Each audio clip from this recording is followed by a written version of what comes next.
They tell you to admire the exceptions so that you forget the rule. They lift a single figure onto a glittering stage and command you to applaud, while behind the curtain millions labor, unseen, unheard, and uncounted. They ask you to believe that society is just because someone has escaped, that the system is fair, because one has risen, that exploitation does not exist, because it occasionally produces a victor.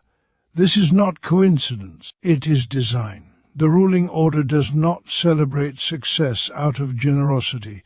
It celebrates success out of fear. It knows that if the masses ever look directly at their own condition, if they ever understand their shared position within production, the entire ideological structure of capitalism collapses. So it distracts you with stories of triumph, isolates achievement from its material conditions, and transforms collective labor into individual mythology. Capitalism survives not by telling the truth of society, but by staging illusion. It parades success stories as proof of opportunity while hiding the masses as evidence of exploitation. It tells the worker, if you have not succeeded, the failure is yours. In doing so, it conceals the real relation of power, the domination of labor by capital, the extraction of surplus value, the systematic theft embedded in everyday work. Every factory, every office, every platform of production is built upon collective labor. No wealth is created by isolated individuals. The entrepreneur does not produce value alone. The investor does not generate wealth with ideas alone. Value is created by human labor, by bodies disciplined by time, by mind exhausted by repetition, by lives reduced to instruments of profit. Yet capitalism erases this truth. It transforms collective production into individual success and collective suffering into private shame. The system celebrates the one who escapes precisely so the many will not revolt. It presents social mobility as a ladder, when in reality it is a lottery. Few are elevated not because the system works, but because the system requires symbols of hope to neutralize anger. These symbols are then weaponized against the masses. If one has succeeded, why not you? Thus exploitation is moralized, inequality justified, and poverty reframed as personal failure rather than structural necessity. But capitalism does not need everyone to succeed. It needs most to fail. It requires a reserve army of labor workers, desperate enough to accept low wages, long hours, and degrading conditions. It requires insecurity to discipline obedience.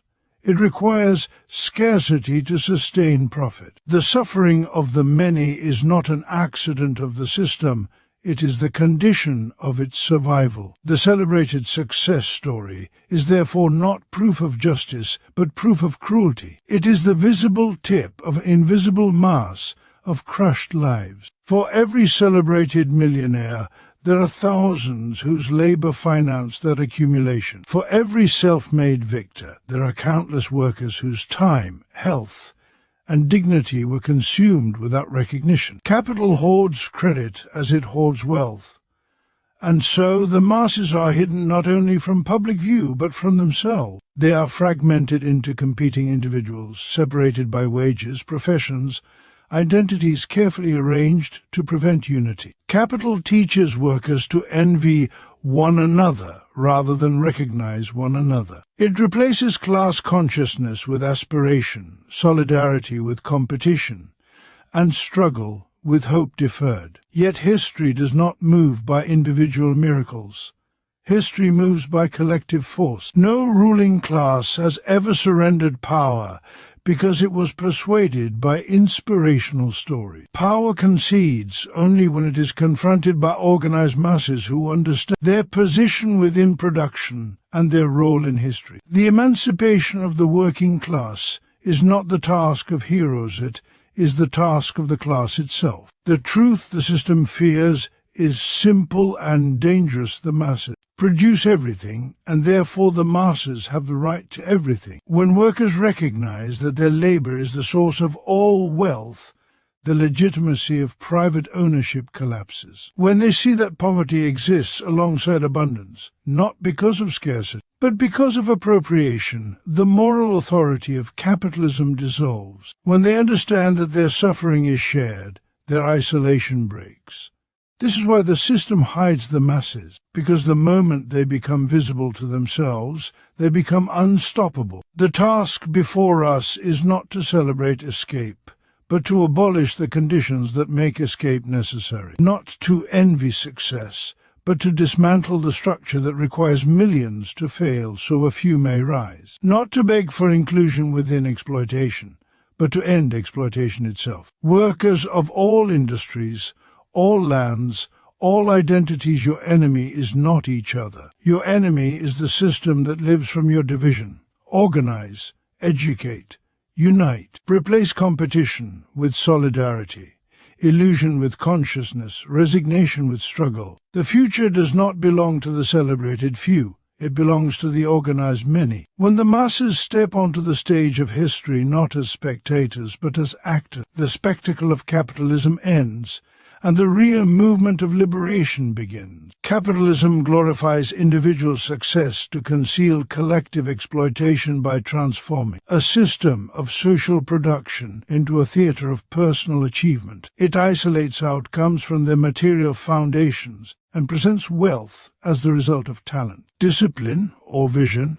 rather than as the accumulated product of countless hours of human labor. In doing so, it obscures the real relations that govern society, where production is collective, but appropriation is private, where many create value while few command it. The celebration of individual success is not an innocent cultural habit, but a necessary ideological function designed to naturalize inequality and depoliticize suffering.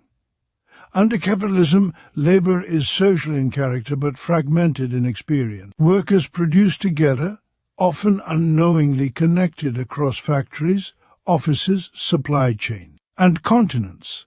Yet they are taught to perceive themselves as isolated competitors. The glorification of individual success reinforces this fragmentation by suggesting that advancement is a matter of personal effort rather than collective condition. When success is framed as individual triumph, failure is framed as individual fault. Structural exploitation disappears behind moral judgment, and poverty is no longer understood as the outcome of systemic dispossession, but as evidence of insufficient ambition or ability. This ideological maneuver depends on erasing the role of labor in the creation of wealth. Capital presents itself as productive, as if money itself generates more money through clever management or innovation, while labor appears secondary or replaceable.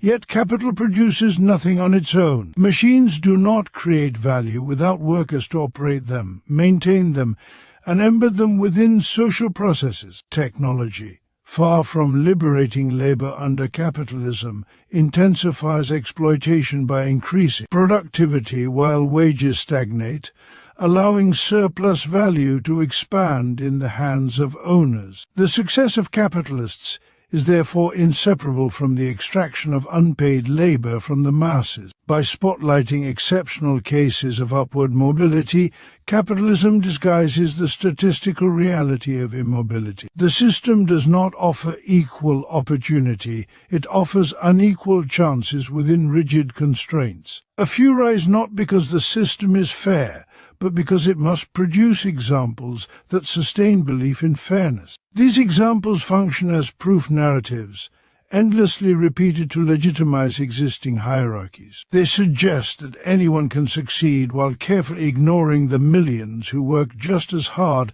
and remain trapped in precarity. The exception is elevated to invalidate the rule. This glorification also serves to detach wealth from responsibility. If success is personal, then obligation to others disappears. The wealthy are not seen as beneficiaries of collective labor, but as self-made individuals who owe nothing to society. Redistribution becomes framed as theft, solidarity as envy, and justice as punishment of excellence. In this way, ideology transforms exploitation into entitlement and inequality into virtue. The moral inversion is complete when the poor are blamed for their condition, while the rich are praised for theirs. At the heart of this process lies the fetishism of commodities, where social relations between people appear as relations between things. The worker encounters wages as payment for labor, not as a fraction of the value produced. The consumer encounters commodities as objects with prices, not as crystallized labor. The capitalist encounters profit as reward for risk, not as surplus extracted from workers. Individual success stories thrive in this environment because they align perfectly with a world where social relations are concealed behind market exchanges. The glorification of success also neutralizes collective anger. Instead of directing frustration toward the system, individuals are encouraged to internalize dissatisfaction and redirect it into self-improvement. Long hours, multiple jobs, and constant anxiety are reframed as investments in a future breakthrough that rarely arrives. Hope replaces analysis, aspiration replaces organization, and endurance replaces resistance. The system does not fear exhausted workers chasing individual success.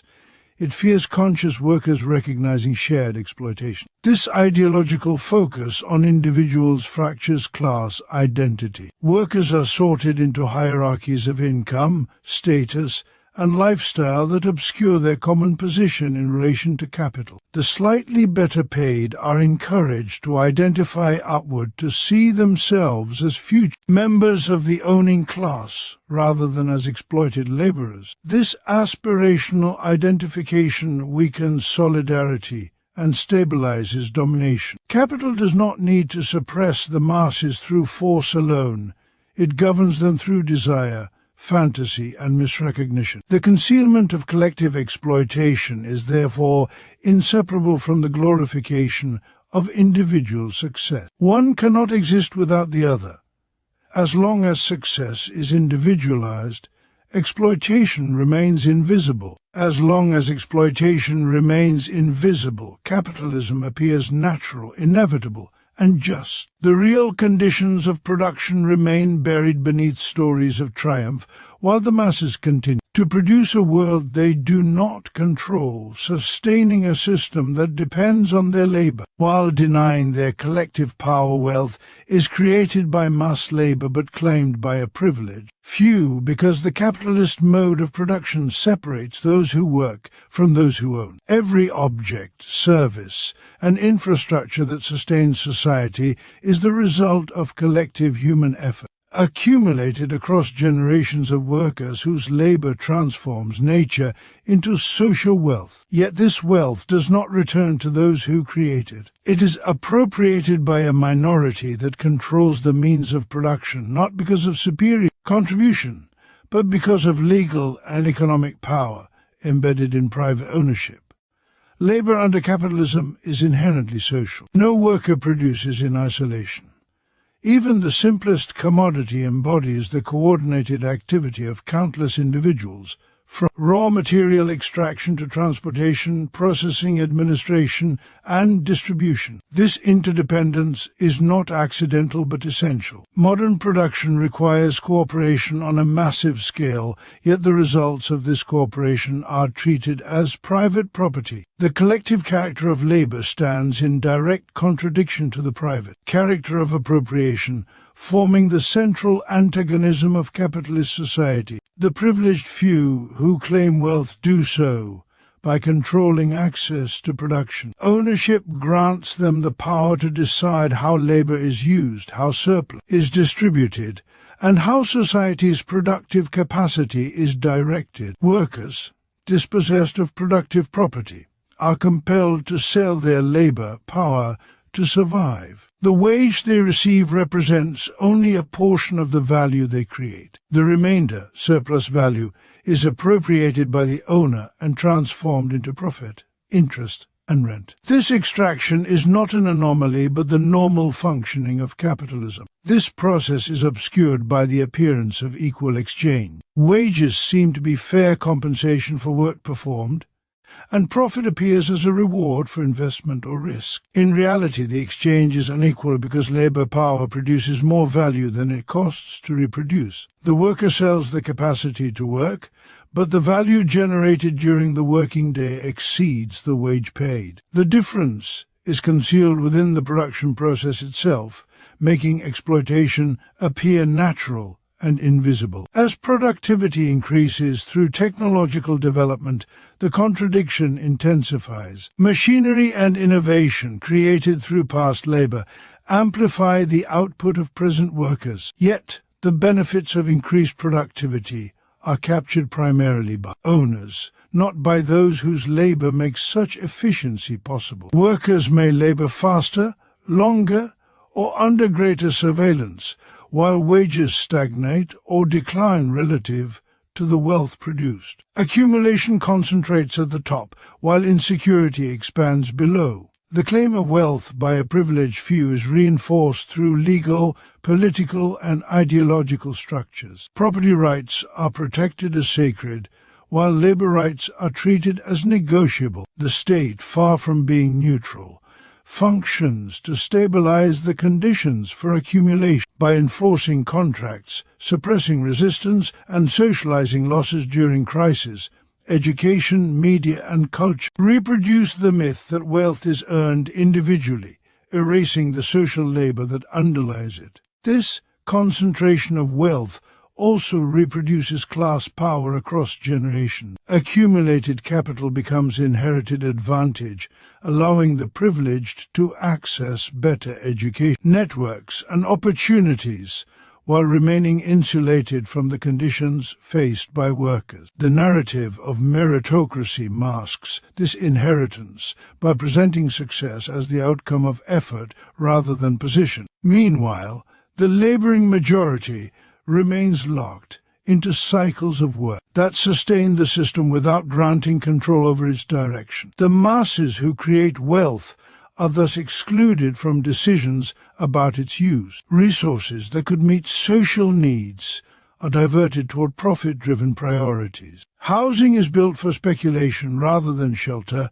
food is wasted while hunger persists, and technological capacity is deployed for surveillance and control rather than collective well-being. The contradiction between productive potential and social reality deepens as wealth accumulates without social accountability. This arrangement depends on fragmentation among workers. Divisions of skill, income, nationality, and identity are cultivated to prevent collective recognition of shared exploitation. As long as workers perceive themselves as separate, the appropriation of their labor continues unchallenged. Capital thrives on this disunity, transforming cooperation in production into competition in survival. Wealth, though produced by the many, remains claimed by the few because the social relations of production enforce this outcome. The liberation of labor requires the transformation of these relations, not moral appeal to fairness, but collective action aimed at reclaiming control over production itself. When those who create wealth recognize their common position and organize to assert it, the contradiction between mass labor and private appropriation becomes a site of struggle rather than a permanent condition,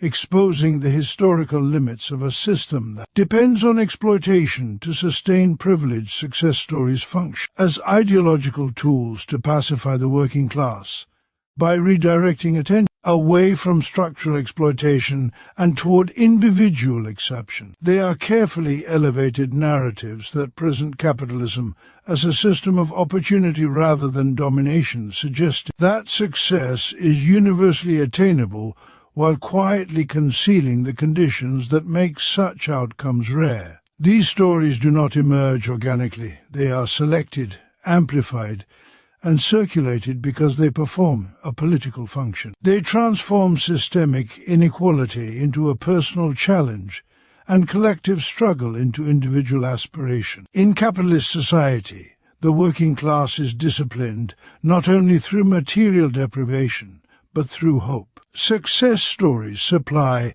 this hope in a controlled and depoliticized form. They promise escape rather than transformation, upward mobility rather than horizontal solidarity. By focusing attention on the few who rise, the system encourages workers to imagine themselves as future winners rather than present exploiters' victims. This imagined future weakens resistance in the present, replacing demands for justice with patience and endurance. These narratives operate by isolating success from its social foundation. They frame achievement as the result of exceptional effort, intelligence, or risk-taking, while erasing the collective labor, inherited advantages, and structural conditions that made such success possible. When a worker is told that someone made it, the implication is that everyone else could do the same if they tried hard enough. The system thus converts exploitation into motivation and inequality into incentive, encouraging workers to compete rather than organize.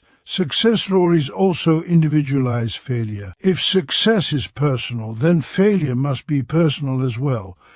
Unemployment, poverty, and precarity are no longer understood as consequences of capitalist dynamics, but as signs of inadequate effort or poor choices. This internalization of blame fractures class consciousness by turning social suffering into private shame. Workers are less likely to resist a system they believe they have personally failed, and more likely to discipline themselves in hopes of eventual recognition. The ideological power of success stories lies in their emotional appeal. They offer identification rather than analysis, inspiration rather than explanation. Workers are encouraged to admire the successful, to emulate them, to consume their advice and lifestyles, rather than to question the conditions that separate them. Admiration replaces antagonism, and aspiration replaces struggle. The successful individual becomes a symbolic mediator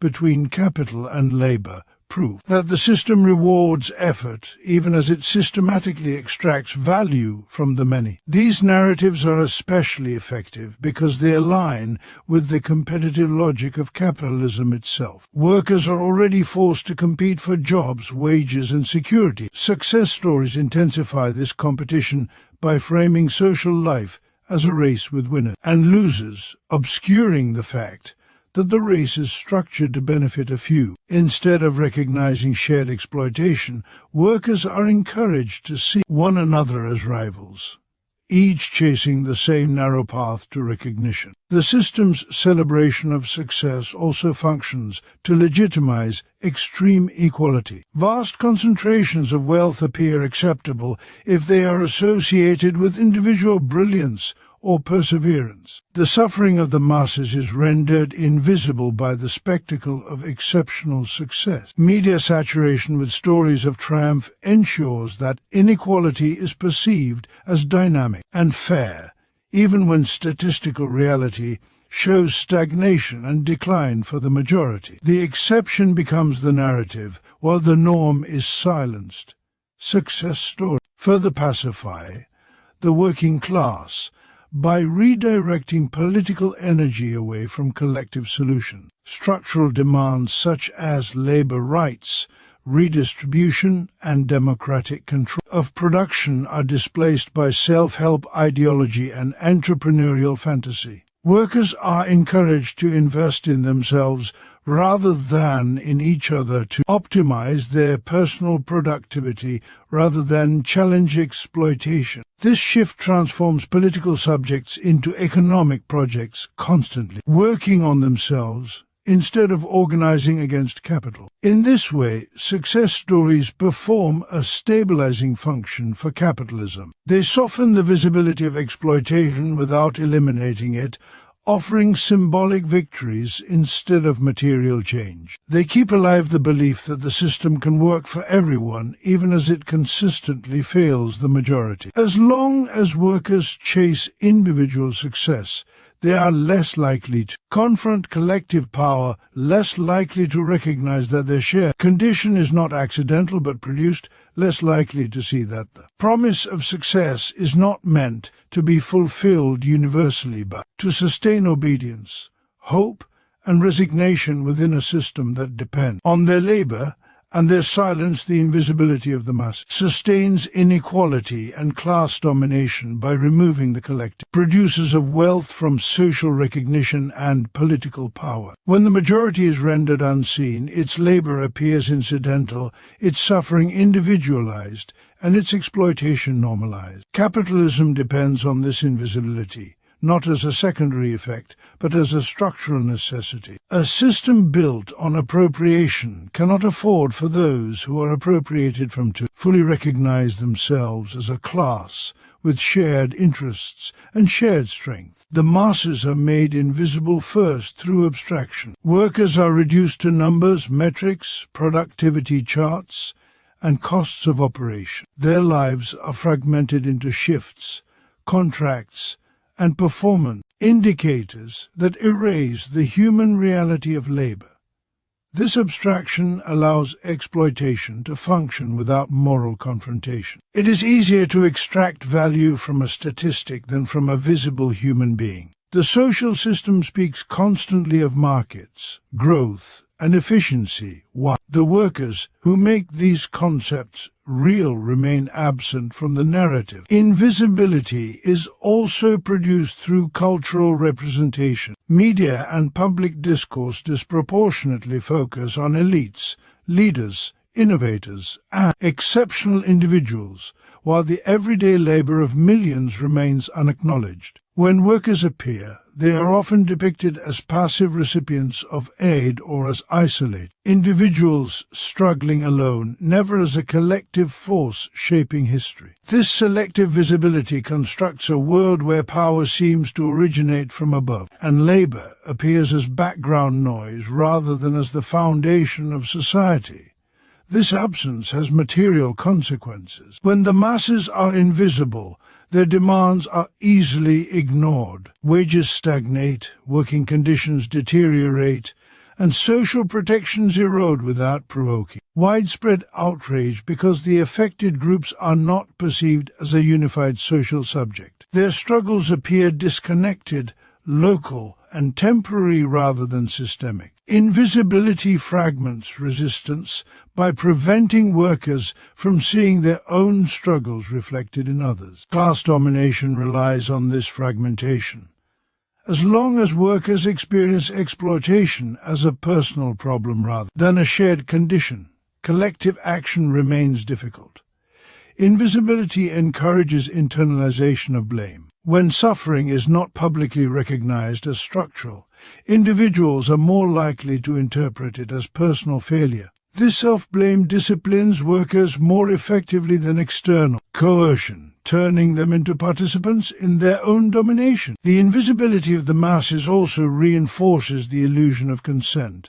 When exploitation is hidden, the system appears legitimate. Inequality seems natural rather than imposed, the result of neutral forces rather than deliberate arrangements. The absence of visible resistance is interpreted as acceptance, even when it is the product of exhaustion, fear, or isolation. Domination becomes stable not because it is just, but because it is obscured. Economic processes further deepen this invisibility by distancing consumption from production. Commodities appear in markets without visible traces of the labor that produced them. The worker disappears behind the product, and the social relations embedded in production vanish behind price tags. This separation allows consumers, including workers themselves, to engage with capitalism without confronting its exploitative foundation. The system thus reproduces itself through everyday practices that conceal their own conditions of possibility. Political structures reinforce this erasure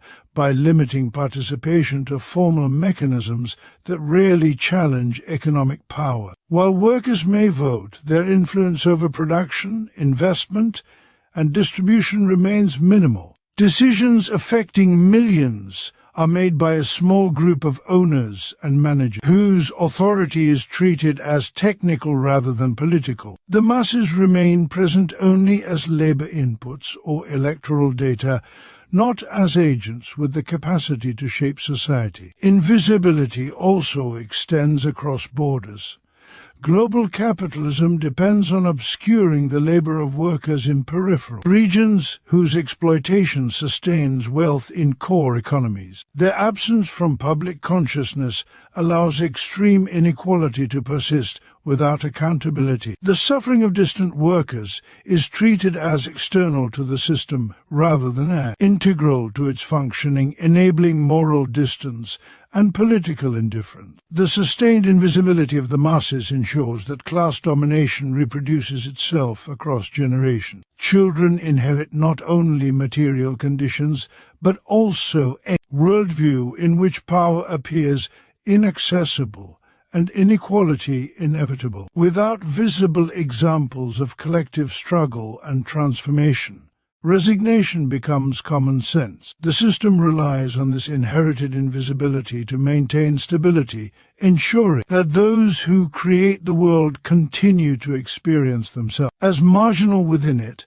while the structures built on their labor remain unquestioned, unchallenged, and intact, operating through silence, absence, and the continuous erasure of the many from the story of the society. They sustain class consciousness, and collective organization are the path to liberation, because exploitation is not experienced individually, but imposed collectively through social relations of production. Workers may feel their suffering as personal, but its source is structural, rooted in a system that subordinates labor to capital. Without understanding this shared condition, resistance remains scattered and ineffective. Class consciousness emerges when workers recognize that their struggles are not isolated misfortunes, but expressions of a common position within an antagonistic social order. Capitalism actively obstructs this awareness by fragmenting workers into competing identities and interests. Differences in wage levels, job titles, education, nationality, and culture are emphasized to obscure the fundamental divide between those who sell their labor and those who own the means of production. This fragmentation prevents workers from seeing themselves as a class with collective power. Class consciousness does not arise automatically from exploitation. It must be developed through experience, struggle, and critical understanding of how society is organized. When workers grasp that their labor produces all social wealth while they receive only a fraction of its value, the moral and political legitimacy of the system begins to erode. This realization transforms discontent into insight.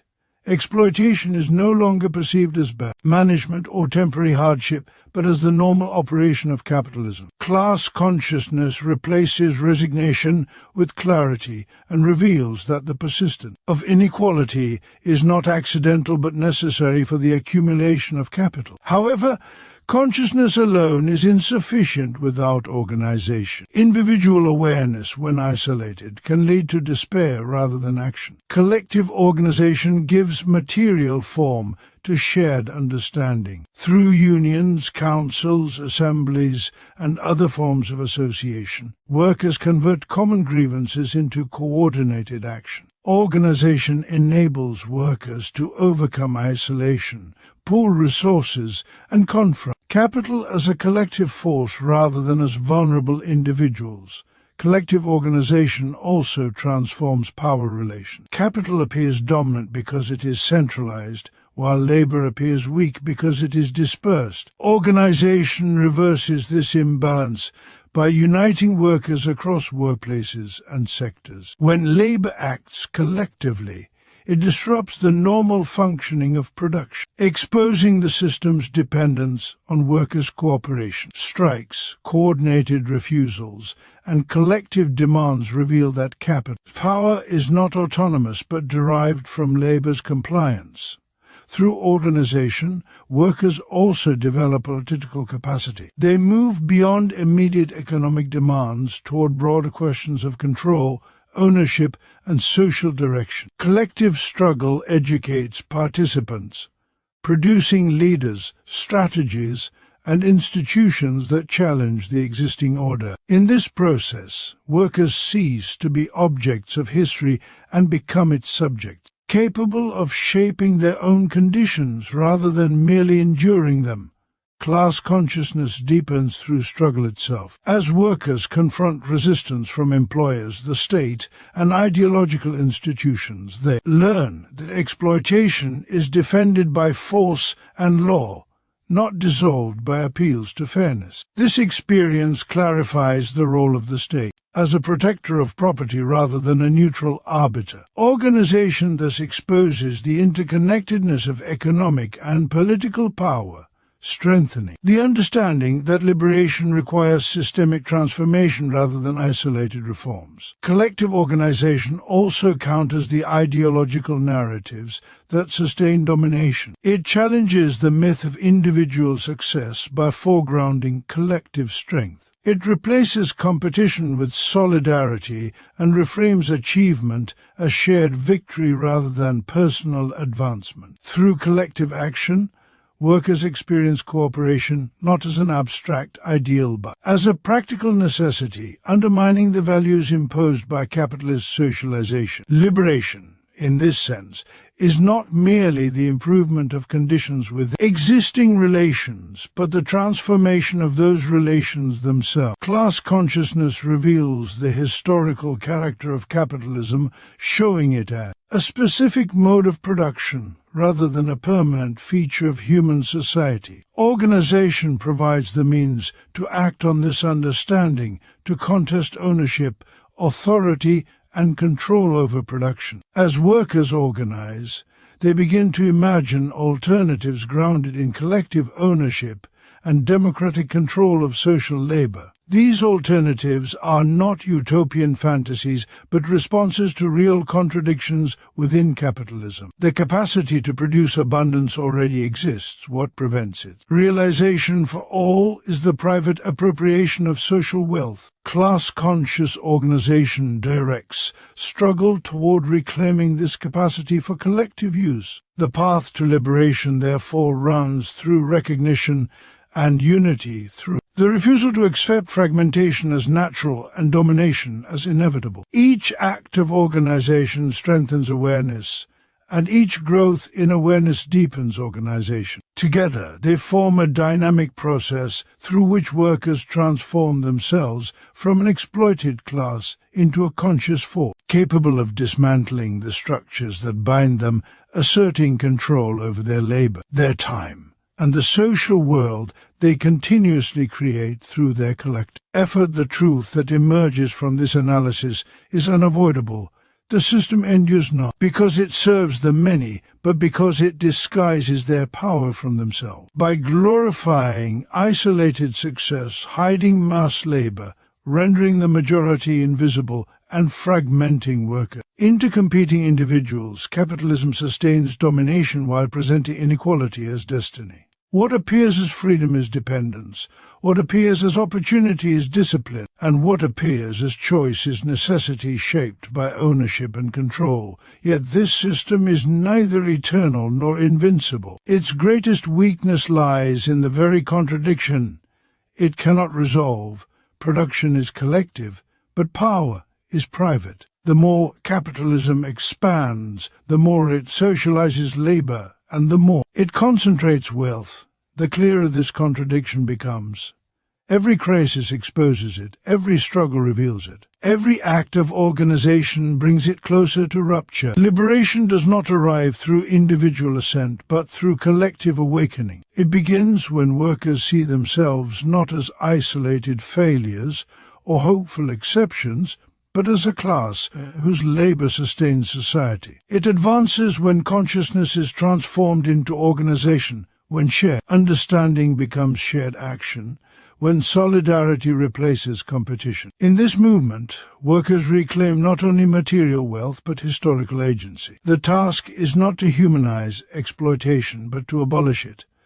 Not to beg for recognition, but to assert power. Not to wait for permission, but to organize collectively and act deliberately. History has shown that every gain wrested from domination was won through struggle, not granted through benevolence. When the masses become visible to themselves, when they recognize their collective strength and act upon it, the foundations of class domination begin to crack. What was hidden is revealed, what was naturalized is questioned, and what was imposed is resisted. In that moment, society ceases to be something that happens to the working class and becomes something shaped by it, as labour transforms from a means of survival into a force of emancipation. And the producers of the world step forward to claim the world they have always created.